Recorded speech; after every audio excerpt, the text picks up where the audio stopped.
Hello, everybody. Welcome to Community Spotlight at Hibernian Hall.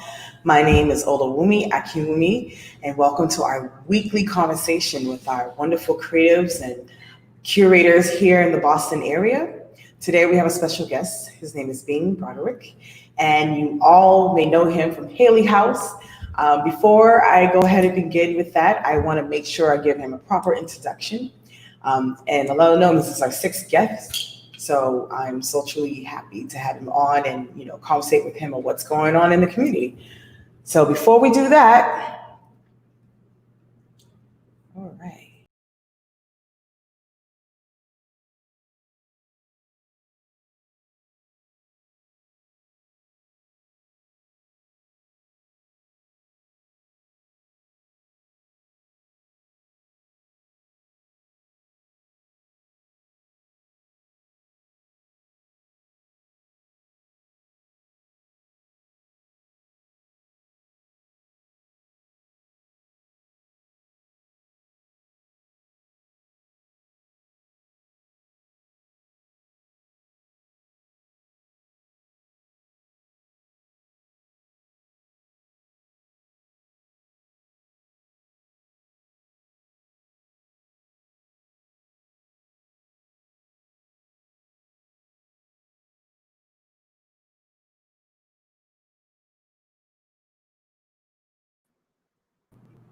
Hello, Bing. Hello, Ola.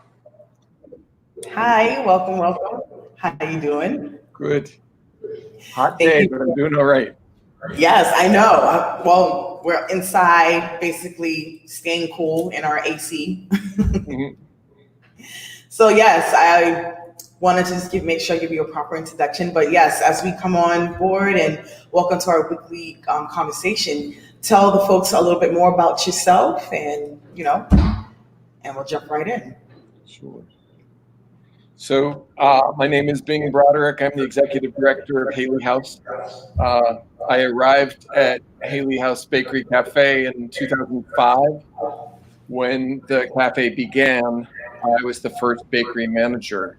And in 2013, when our founder, Kathy McKenna, who was the organization for 48 years, when she retired, I became the executive director. And so I've been the executive director since 2013. So. Awesome, thank you. And I know how long ago have I met you? Wow. And what's your connection with Hibernian Hall? Well, very early on, it was clear that Hibernian Hall, so when we first, when the Bakery Cafe first opened, it was,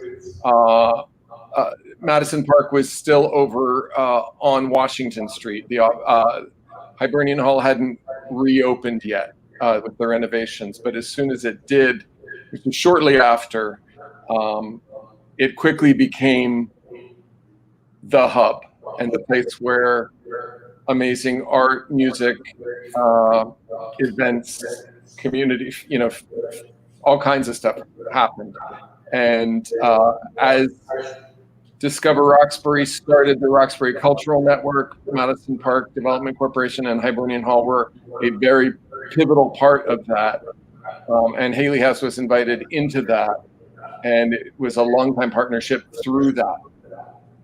Wow. We also, I should mention, since about 2003, Haley House and Madison Park have been partners in something called interfaith housing, which is 69 units of housing on 4 sites in the South End. So we've had Madison Park was a partner or was a driving force in Haley House coming to Dudley and opening the Bakery Cafe originally. We had been running the bakery out of our soup kitchen. That's where it started.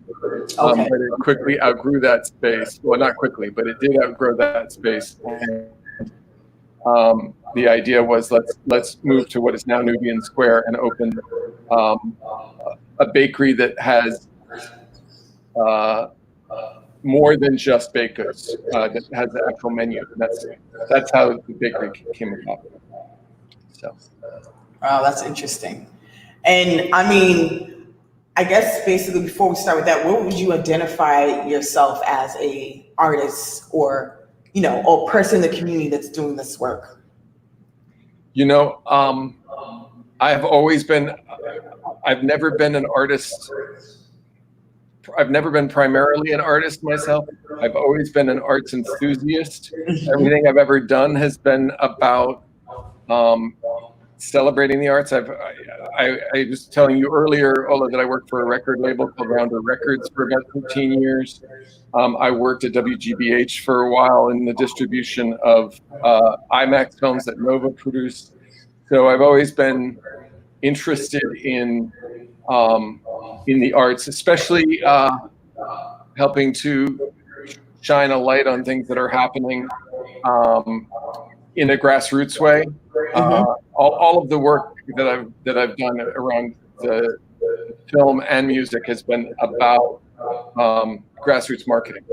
So, great. And that explains that wonderful collection you have behind you. Right, exactly. That's from the record company days. Yes. Yes. And how many do you have behind there? I'm just curious. Over 500? Yeah, more. I would say somewhere between 500 and 700, something like that. Yeah. Wow. It's amazing. Most of which I got for free because I worked for the company. So.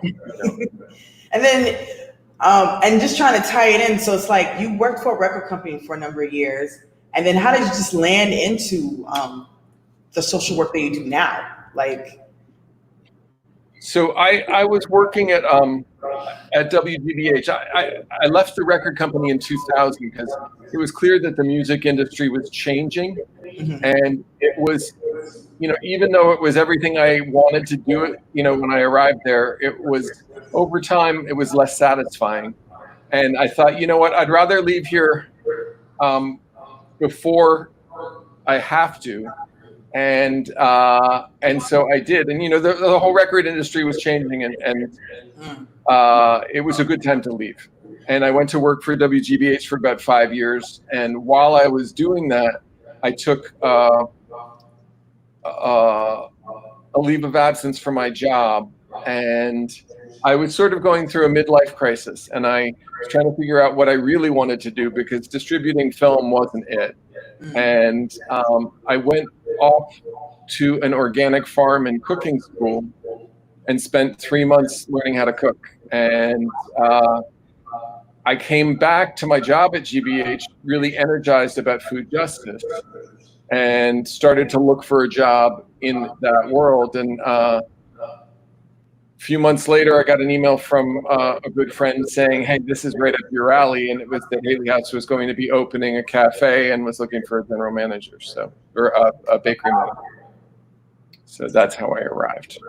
That's amazing, Bing. I mean, can you imagine how the universe just works that way? How you just landed that? So, okay, so this would be considered food justice. Okay. Yeah. Gotcha. And when we first opened the doors, it was 2005, and there were, at the time, McDonald's Express had just closed in Dudley. Oh yeah. There weren't many options for food at that time. There were a couple of sub shops, a couple of pizza places, but beyond that there wasn't a lot, and healthy food at that. Right.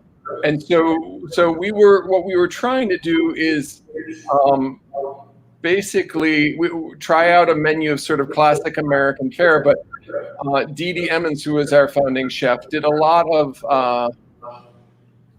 trying new recipes, testing things out, getting feedback. What was interesting is that what happened while we were doing that was people came in with ideas for arts and culture programming. Nina LaNegra came in and said, I've been running a performance series at a place that just closed. Would you guys be interested in trying it out? Right. Lisa Simmons came and said, would love to do something during the film festival here.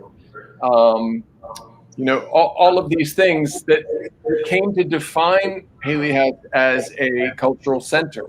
Yep. Soon after that, Marcia Buttman said, we'd love to do history nights for the Discover Roxbury. We did some amazing history nights with Discover Roxbury. Kalani Haynes and the Jazz Collaborative. All of these things just became a part of what we did. And later on, Portia O and Janae Johnson came to us with the idea of the House Slam, the Poetry Slam. And, all of those things, which were not a part of our original mission, became a central part of our identity. Right. And what many people, connected us with is that place where those things. So, one example of what happened was, I think Lana Jackson came in and saw the brick walls and said, "You need art on these walls." And Lolita Parker came in and said, "Should be our curator." And so that was the beginning of many shows of community, work. Lolita worked mostly with people who had never shown their work before. Exactly. And so, that was amazing. And it's also amazing today to see a lot of those people who are doing really well with their art, so it's great. Yeah. And I definitely have to commend you for that, because Haley House is known as the community spot in Nubian Square. Well, now known as Nubian Square. And it's amazing how you go there, you might see a Tito Jackson, Ayanna Presley. It was just that melting pot of where folks can come and gather. And in the fact that you guys provided Wi-Fi, where folks didn't have to feel like, oh, it's a come and go. It's a spot where you can actually build culture and community. And I definitely appreciate that, living in this area, because it's just one spot where it's like, oh, what do you do? Or I can go there for meetings or just to get away from the office or catch a coffee or a nice sandwich. And it's still that spot to this day. So definitely would love for you to explain more about the future expansion of Haley House and what's coming. I know there's been different conversations about having an artist workspace, adding more housing, permanent housing for artists, and finding ways of how we can gather to make Nubian Square more flourishing and welcoming for folks from the outside. Yeah. Mm-hmm. So, so in terms of, what is going on right now, we've never made money. We've always operated at a loss. Catering has been the largest part of our business and is the most efficient part of our business. So that's actually always been something that has helped to sustain us. The problem right now is that with COVID, there's not a lot of catering that is going on, or that is likely to go on at the scale that it used to go on. So we are looking at other ways to sustain ourselves in that way.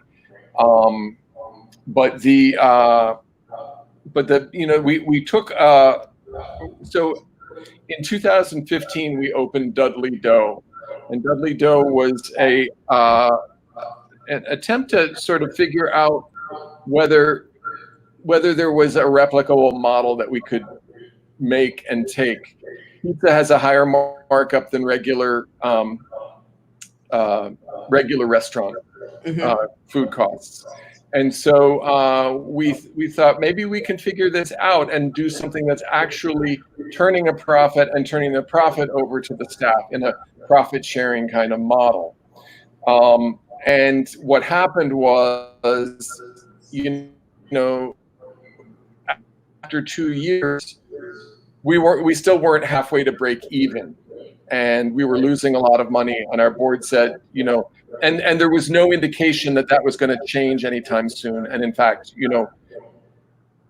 things haven't changed that much. We would still be losing that money if we were open there.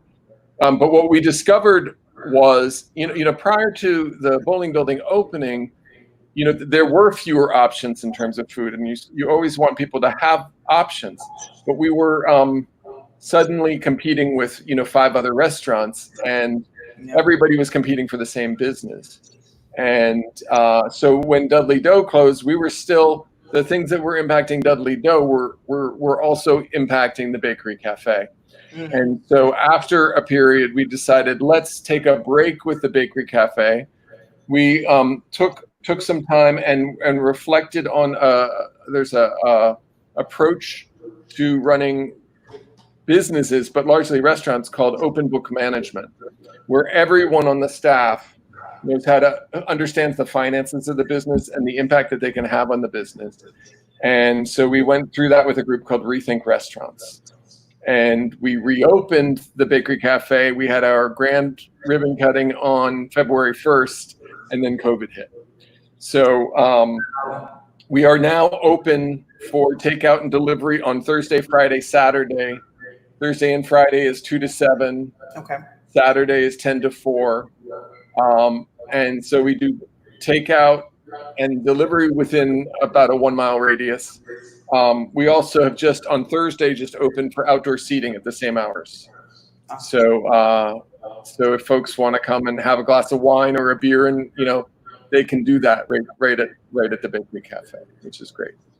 We have a number of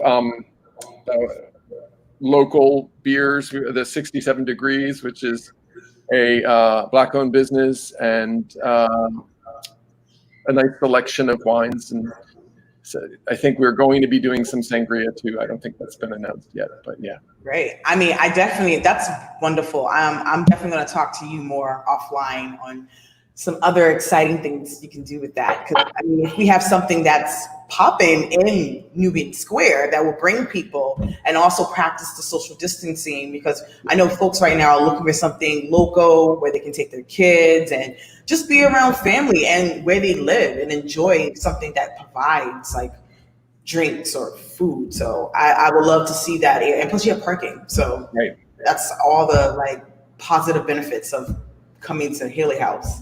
Mm-hmm. And this is great because you actually answered the question of like, what is the biggest challenges that you encounter in COVID? And that was great that you guys had an opportunity to revamp and figure out a model what would work, and then all of a sudden COVID. But you know what? Sometimes it takes time for it to slow down. Now, I'm hoping that it gave you and your team more time to think things through and what will look like for the future. Yeah, I agree. That's great. And I guess what would be the greatest accomplishment of coming out of COVID and right now, like what will to come, I guess? Yeah, I mean, I think that there's a lot that's happening right now. Things like this, where people are having to figure out different ways of doing things. Mm-hmm. And, I think that, the thing is, I think that Nubian Square was struggling before COVID, and then COVID hit. So we need to really think about how we're supporting one another as a community, and what we can do to, as you say, have things happening that people can do in their community, and that are visible and everyone can appreciate. Right. So yeah, I think that there's some really cool opportunities like that. Yeah, and everyone can feel ownership or buy into what's going on. I think that's the biggest key. And build community at the same time, Mm-hmm. Yeah, like I'm sure we missed the open circle. I forgot what you call it. What's it? Community circle. Table. Community table. Yeah. Missing that opportunity, especially when you guys do your annual event. So I think this is a great opportunity to just think what can be done, and then working along with the director of the Main Streets of finding ways like how we all can connect together, just to survive. I mentioned the housing that we have. There's a lot. Everybody knows Haley House for something different, and since the cafe opened, a lot of people know it for the cafe or the catering or whatever. But since 1966, we've operated a soup kitchen in the South End, and during COVID, that's actually been serving twice the number it usually does on a takeout basis. Staffed completely by volunteers, and that's been tricky because it's all the volunteers who actually live upstairs and give of their time and their lives in that way, which is really remarkable. We also have there's also a acre of land in Highland Park that we co-license with the Hawthorne Youth and Community Center, and we have about 50 raised beds up there that we farm, and the produce goes to the soup kitchen, the bakery cafe, and about half of it is distributed to elders in the community and others in the neighborhood. So there's a bunch of things going on that are a little bit more under the radar. Awesome. This is great because that points out like what should we be looking for, or what are things that we can find out. And I love that. And there's ways of people getting engaged, because yes, it's true. When people see Haley House, they're like, oh, it's like another coffee shop or a gathering place where you'll find your great cultural events, but not knowing the backstory about Haley House or what you guys do or who you serve is very important. And I appreciate you sharing that, because now people can see you in a different light. I mean, as they haven't, but more in depth through our network. So great. And I guess one fun question would be like, what would be your professional superpower? My professional superpower. Well, so I don't know if this answers that question or not, but I used to feel like I ran a pub with no beer because I was always introducing people who didn't know each other but had common interests, and that connector energy is something that brings me great satisfaction. So I think that one thing that was especially true when we opened and is still true is that Boston is a city of neighborhoods, and people don't always cross from one neighborhood to another. And we really wanted the Bakery Cafe to be a place where people came together from whatever neighborhoods. I think that Boston needs more of that. I agree. And so maybe, if there were a way to break down barriers in a I don't know, in a superpower way, that's something I would love. Maybe I can see you running for something. Yeah, no. He's like, no. Well, I know that is probably that's a whole nother world, but yeah, I'm too old for that. No, I definitely do see that, because for, I guess, New England or Massachusetts alone, we are very segregated. We do have a lot of unique neighborhoods that we do serve, and everyone has their own different niche. Like Somerville is like this whole different world. You're like, whoa, but I'm still in Massachusetts. And you go to Dorchester's a whole different cultural style. And I wish there's an easy way for us to intertwine on what the work that we're doing. The time when Boston Creates was going through their whole strategic plan, that was also a great way of how we were connecting from different neighborhoods. I think, what do we have, 17 to 19 different neighborhoods that we part of their plan. And it's interesting how the arts was focused once, which is still a thing, but just finding ways of how we could make things better. But I'm also grateful to the fact that I think this administration has really emphasized the arts, and I appreciate that, because there was Nubian Square has always been a culturally rich neighborhood, and Hibernian Hall is a testimony to that. And but making sure that there are platforms and funding and communications channels that are sharing that information. Right. It's really important. Yes, because even though we're not known for a city that has, like, I would say, like a big sharp time like radio station. I mean, we have Jammin'. I mean, Clear Channel basically handles everything. We don't have a radio station. Before, we had what was it? I'm blinking out. Yeah. 106. I know what you're talking about. I know he'll kill me right now because the fact that we don't know the name of the radio just tipped my tongue. But just being able to have it, I think there's a young lady that actually just started one. I think it's Sparks or something. I'll find out and get the correct name for folks to start sharing. But more of like an urban radio where people can actually find out about news and events and And community conversations. I mean, yes. really critical.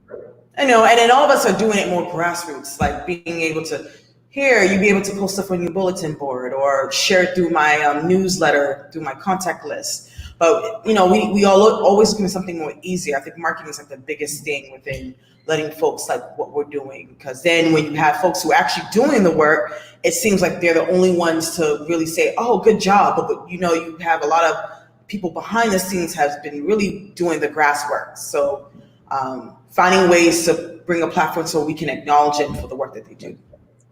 And, I should mention also that, we've had a group doing virtual stuff through COVID. Side Presents has been doing programming on Thursday nights, which has been great. And so we're trying to, much like this, keep the conversations going, keep the arts juices flowing. All of that. One thing that we did partner with Madison Park on also was the establishment of the Roxbury Cultural District. And that I think is an exciting thing, and I think that there's a lot of opportunity there for the years ahead too. And I think that there's a way that we need to integrate our efforts with the arts and culture with the commercial, so that the main streets and the district are working together on, one vision for, Dudley was the #2 commercial district in the city of Boston until the 50s, So how do we get back to that, Right. And then making sure that each district actually survives. I mean, I think it's great that we're, identified as a cultural district, but we got to make sure that everything in that mission actually stands for what it's for. So I think that's what we're working on right now. And, folks who've been a part of that has been doing a great job and just need help just to make sure that these initiatives take off the ground.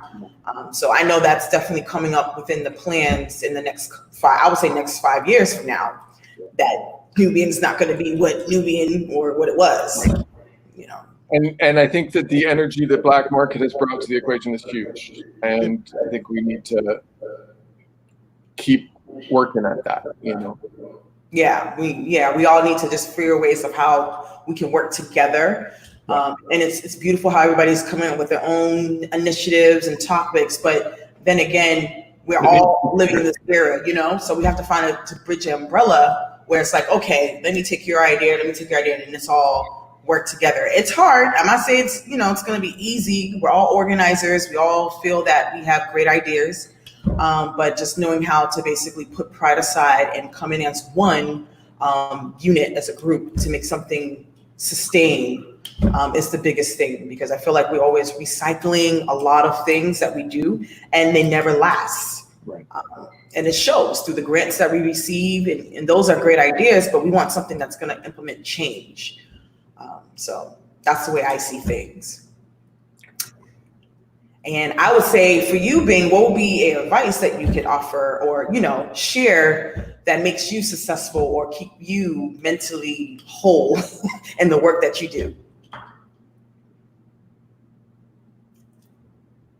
It's a good question. I think that I would say that it is through, I think that, like I did say it earlier, I think the thing that brings me the most joy and the most fulfillment is connecting people to people and connecting people to resources, and helping to advance. I also think that your observation that we need a coordinated effort is critical. That otherwise people are spinning their wheels and not getting to the greater place. They're just getting the smaller accomplishment rather than, how do we ensure that that everybody, that we are supporting all of the businesses in Dudley and in Nubian Square, and making sure that that everybody is supported. Yeah.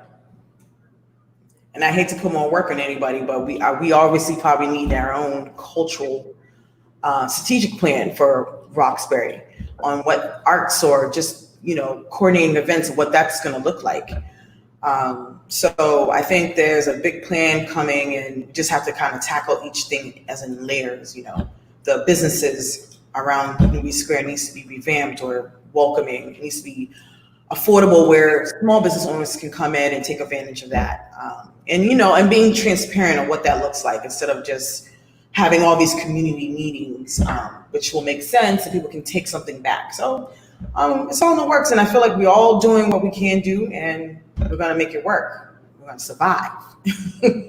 So you had asked it sort of about, so there's one of the developments that is proposed at the moment or in development at the moment is 2147 Washington Street, which is in the city parcel that is part of our parking lot. And they are proposing to build in front of the current bakery cafe and to give us a cafe space in that building. Nice. So that will bring the cafe to the street. It will also, one thing that I think is a struggle for Dudley right now is that all of the parking lots have been out for development. Yes. And, if people don't have a place to park, they're going to go to South Bay.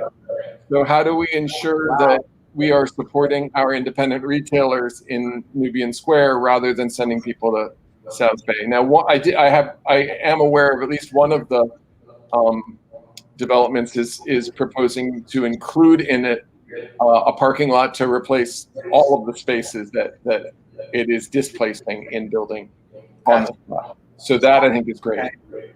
I'm glad, because I hear a lot of the plans are not really implementing parking space, which is really huge. Because now it's going to feel more congested, and it's like we're now going to be the new downtown. That's where, besides we're connected to South End, but it's really crucial because then the residents here don't have parking. It's already happening, and I've seen some streets already turn into one ways or permanent parking. So we have to find ways to keep some kind of balance where folks feel included, and that's why it's important for folks to attend these meetings, even though they might seem like a lot, but this is the one way you're going to find out information about where you live. Right.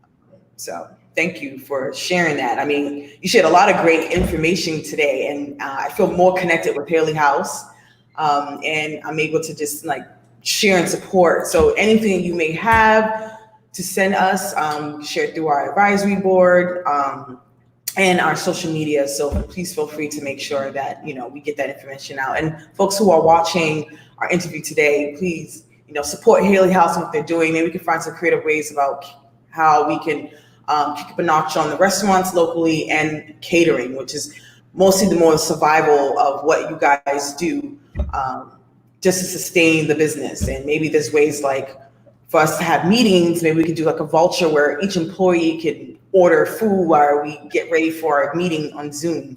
So, I guess that's more the look of the new normal. I don't know, but that's just an idea I was thinking, And, the other thing I do want to mention is that, I think that people often sort of think on a Friday after their last Zoom call or after whatever, let's go grab a beer or a glass of wine or iced coffee or something. And they think, oh, well, we have to go to Jamaica Plain or South End. Well, maybe not. Maybe that, you come sit on the outdoor seating at Haley House and have a nice cold IPA or something. Yes, and I love that because it gives you that whole I'm in Nubian street feel. And I think I love the idea because I remember when I helped with Circle the City, a lot of folks are still asking about Circle the City. And if we can try to create a Circle the City open streets type of inviting neighborhood where maybe every Sunday we close out the street, well, not disrupting the bus services, but somewhere where it's folks can come out, there's vendors along the way, there's you can come get a drink or food and lunch at Haley House, Dudley Cafe. And I'm sure there's the ideas what we talked about with the district committee, but we should make this happen. And then, I don't know, that's what I would like to see, the neighborhood look, where I can come in, it's like, oh yeah, I'm going shopping, Haymarket over Dudley. Well, right. I mean, it's one reason I'm really grateful for Frugal Bookstore, and instead of getting online and ordering from Amazon, seeing if they can special order a book for you, and it makes a huge difference. And I know that they're very proactive with that kind of thing. So, but that's how otherwise you lose the things you value in your community, Exactly. And it's really important to support them. Cool. Yes. Well, Bing, thank you so much. Thank you. I hope we had fun. This is definitely a great conversation with you. And I, again, am so appreciative for you coming on with us to talk about who you are and about Haley House. And so, this is our weekly conversation, our community spotlight, and you definitely spotted that light. Is there any last things you'd like to share with us? No, I look forward to us being able to do this in person someday too. Yes, definitely. I mean, we have our annual gala coming up, which is going to be totally different, Sparks for the Arts, and that's going to be virtual, so that's going to be new for MPDC. And also for Hibernian Hall, we created Arts on the Rock. So that's something that we're also probably going to do as a virtual, and that's specifically for programming that's going to display for our future performance for 2021. So again, thank you so much for being a continued supporter for Hibernian Hall, Madison Park Development Corporation, and we appreciate you. And those who have seen our banner ticker on the bottom, donate to Hibernian Hall. If you love and all the things that we are doing and bringing to the light through our network, please feel free to just click the link. You can find a lot of our events and what's happening on our madison-park.org. You can look up Hibernian Hall or just any highlights of what we're doing. So again, you guys have a blessed afternoon. Thank you, Bing, for being on our spotlight, and stay tuned for next week. Take care. Thanks.